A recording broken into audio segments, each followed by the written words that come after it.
بسم اللہ الرحمن الرحیم. السلام علیکم. اس ویڈیو میں ہم بات کریں گے کہ فورن ایکسچینج ریزروز ہوتے کیا ہیں اور اس کا بینیفٹ کیا ہوتا ہے کسی بھی کنٹری کو. یہ اتنا امپورٹنٹ اکنامک انڈیکیٹر کیوں ہے. فورن ایکسچینج ریزروز کو انڈرسٹینڈ کرنے کے لیے پہلے ہم ایک ایگزامپل سمجھتے ہیں ایک چھوٹے سے گھر کی جس میں 3 افراد رہتے ہیں. ان تینوں افراد کے پاس 10 روپے ہیں. تو اب اگر ہم کہیں کہ اس گھر کی اکانومی کی ورتھ کتنی ہے تو وہ 30 روپیز ہے. یہ تینوں افراد آپس میں اگر کوئی بھی کاروبار کرتے ہیں تو اس سے کیا ہوگا، اس گھر کی جو اکانومی کی جو ورتھ ہے وہ 30 ہی رہے گی، کوئی اس کے اندر انکریز نہیں آئے گا. اس گھر کی جو اکانومی ہے، معیشت جو ہے، وہ اس وقت بہتر ہونا شروع ہوگی جس وقت یہ اپنا کوئی بھی بزنس گھر کے باہر کے کسی فرد سے کریں گے. یعنی جو بھی چیز یہ بناتے ہیں اگر یہ باہر کسی آدمی کو بیچیں گے تو تب گھر کی اکانومی میں بہتری کا چانس ہے.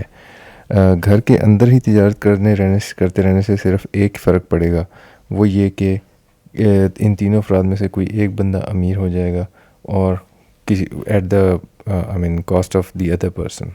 کسی بندے کے پاس پیسے کم ہو جائیں گے اور کسی کے پاس زیادہ ہو جائیں گے. ظاہر جو اچھا کاروبار کرے گا اس کے پاس زیادہ پیسے آ جائیں گے. Now, quite similar things happen in case of economy. کسی بھی ملک کی اکانومی جو ہے اس نے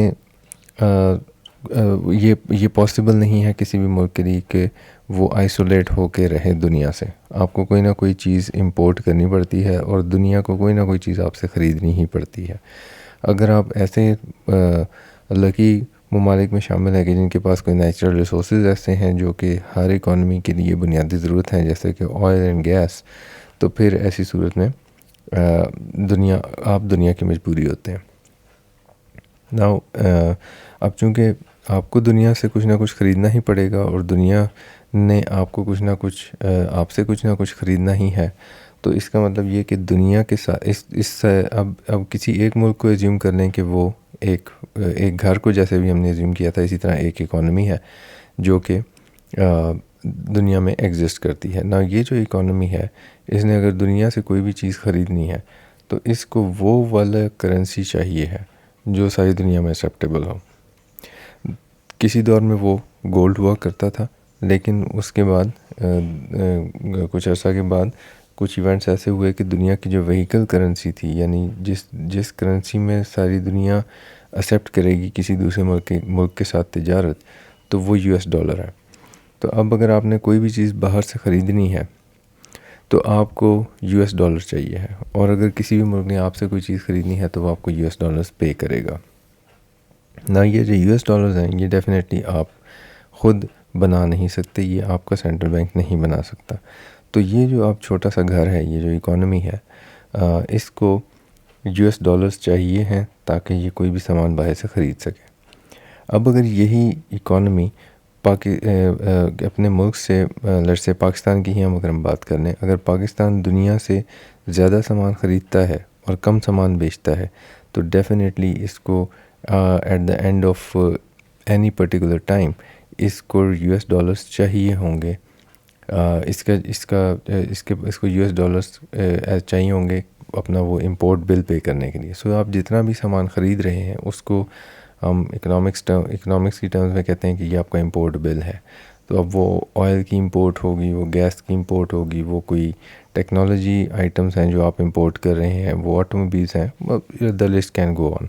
تو آپ وہ جو امپورٹ کر رہے ہیں وہ آپ کا امپورٹ بل ہے اور وہ آپ نے US ڈالرز میں پے کرنا ہے دنیا کے ساتھ تجارت کرتے ہوئے. اور اسی طرح جب آپ کوئی چیز ایکسپورٹ کر رہے ہیں تو دنیا نے آپ کو US ڈالرز میں پے کرنا ہے. Now this difference between import and export is called your balance of trade. Balance of trade میری سمجھ کے مطابق کسی بھی اکانومی کا سب سے امپورٹنٹ انڈیکیٹر ہے. جس بھی اکانومی کا بیلنس آف ٹریڈ نیگیٹو ہے، یعنی کہ اس کی امپورٹ زیادہ ہے اور ایکسپورٹ کم ہے، تو پھر اس کا مطلب یہ ہے کہ اس کے پاس فورن کرنسی جو US ڈالرز ہیں وہ کم ہے. اور وہ US ڈالرز وہ کہاں سے حاصل کرے گا؟ ایک ہی راستہ ہے کہ یا تو وہ اپنی ایکسپورٹ کے اوپر فوکس کرے اور اپنی ایکسپورٹس بڑھا لے.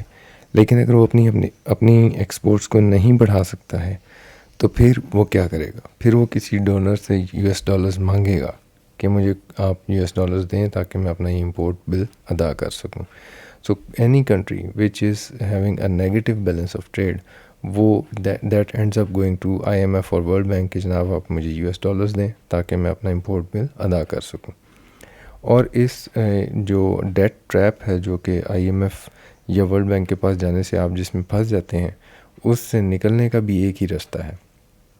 سو انٹری اور ایگزٹ کا راستہ ایک ہی ہے.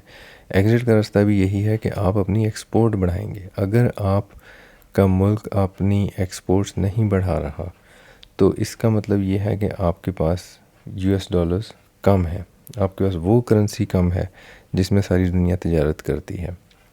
ناؤ یہ جو فارن ایکسچینج اس کو یہ جو US ڈالرز ہیں سینٹرل بینک کے پاس آپ کے, یہ فارن ایکسچینج ریزروز کہلاتے ہیں. سو فارن ایکسچینج ریزروز جو ہے وہ آپ کی ایکسپورٹ سے بڑھ جاتے ہیں. جب آپ کو کوئی انٹرنیشنل ڈونر قرضہ دیتا ہے اس سے بڑھ جاتے ہیں.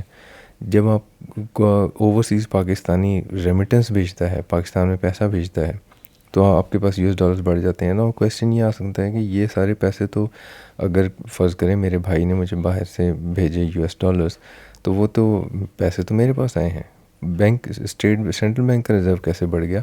سو وہ جو فورن ریمیٹنس آتی ہے اس میں US ڈالرز جو ہیں وہ تو اسٹیٹ بینک رکھ لے گا اور اس کو کنورٹ کرے گا پاک روپیز میں اور مجھے روپیز دے دے گا, کیونکہ میں نے تو پاکستان میں پیسہ خرچ کرنا ہے اور پاکستان میں مجھے US ڈالر کی کوئی ضرورت نہیں, میرے لیے وہ یوز لیس ہے, تو میں تو روپیز میں کنورٹ کر کے ہی کروں گا. تو وہ جو ڈالر ہے وہ بیسیکلی اس فلٹر میں پھنس جائے گا یا رک جائے گا جو سینٹرل بینک کے پاس ہے, جس کو ہم فارن ایکسچینج ریزروز بولتے ہیں. سو فارن ریمیٹنس اگر بینکنگ چینل سے آ رہی ہو تو فارن ایکسچینج ریزروز بہتر ہو جاتے ہیں. اگر وہ بینکنگ چینل سے نہیں آ رہی, ہنڈی یا حوالے کے ذریعے آ رہی ہے, تو وہ ہم علیحدہ ویڈیو میں بات کریں گے کہ ہنڈی یا حوالہ کیا چیز ہوتی ہے اور وہ کس طرح کسی اکانومی کے لیے نقصان دہ ہے.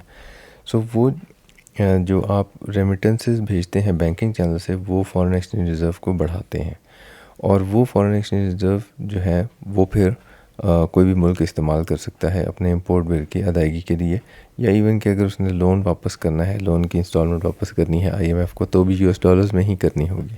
تو وہ فارن ایکسچینج ریزروز پھر اس کے کام آتے ہیں.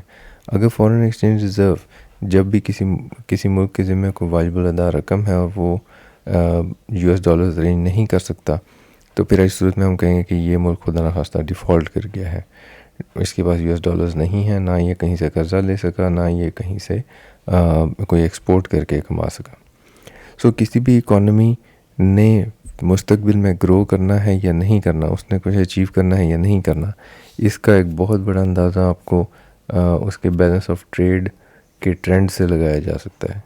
جن ملکوں کے بیلنس آف ٹریڈ جو ہیں وہ فیوریبل ہوتے نظر آ رہے ہوں, تو ان سے مستقبل میں یہ امید کی جا سکتی ہے کہ یہ ایک بہت اچھی اکانومی ہوگی فیوچر میں.